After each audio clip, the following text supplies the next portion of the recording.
चित्रकूट वासियों को, उत्तर प्रदेश और मध्य प्रदेश वासियों को एक साथ इस ऐतिहासिक स्थल से, इस पौराणिक स्थल से वायु सेवा का आनंद भी प्राप्त होगा। यहां पर बुंदेलखंड एक्सप्रेसवे का लिंक एक्सप्रेसवे के लिए हम लोगों ने 1300 करोड़ रुपए सैंक्शन किए हैं और वह कार्य युद्ध स्तर पर चल रहा है। जमीन अधिग्रहण की कार्रवाई चल रही है। चित्रकूट के बाईपास के निर्माण का कार्य हो या फिर चित्रकूट से जुड़े हुए उन पौराणिक और ऐतिहासिक स्थलों का, चाहे वह लालापुर, भगवान महर्षि वाल्मीकि जी की पावन जन्मस्थली के सुंदरीकरण और उसका पुनरुद्धार के कार्यक्रम को आगे बढ़ाने का कार्य हो, या संत तुलसीदास जी के पावन जन्मस्थली की सुरक्षा और उसके सुंदरीकरण के कार्यक्रम को, इसको हमारी सरकार तेजी के साथ आगे बढ़ा रही है।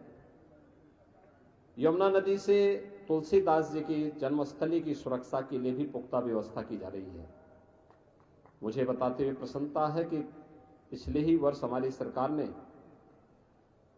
जगतगुरु रामभद्राचार्य विश्वविद्यालय, जो जगतगुरु रामानंदाचार्य पूज्य स्वामी रामभद्राचार्य जी के द्वारा स्थापित किया गया है, उसका राजकीयकरण किया है।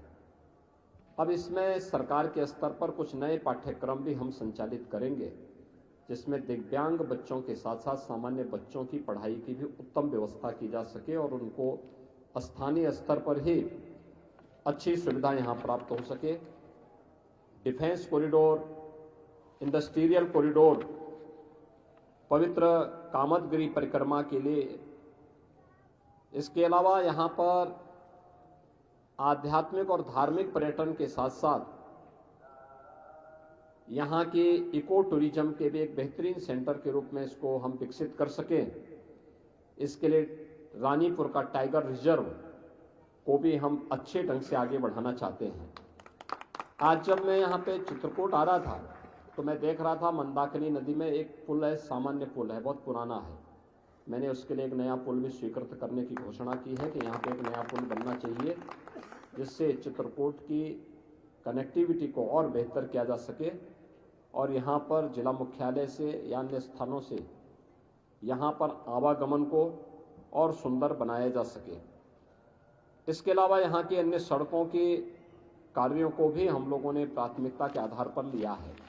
आज मैं खास तौर पर यहाँ मां मंदाकिनी के तट पर भगवान राम ने जहाँ पर संत तुलसीदास जी को दर्शन दिया था, इस पवित्र घाट का दर्शन करने, पूजन करने के लिए आया हूँ। मुझे विश्वास है कि बहुत शीघ्र चित्रकूट को बहुत कुछ यहाँ के भौतिक विकास के लिए, आध्यात्मिक उन्नयन के लिए प्राप्त होगा।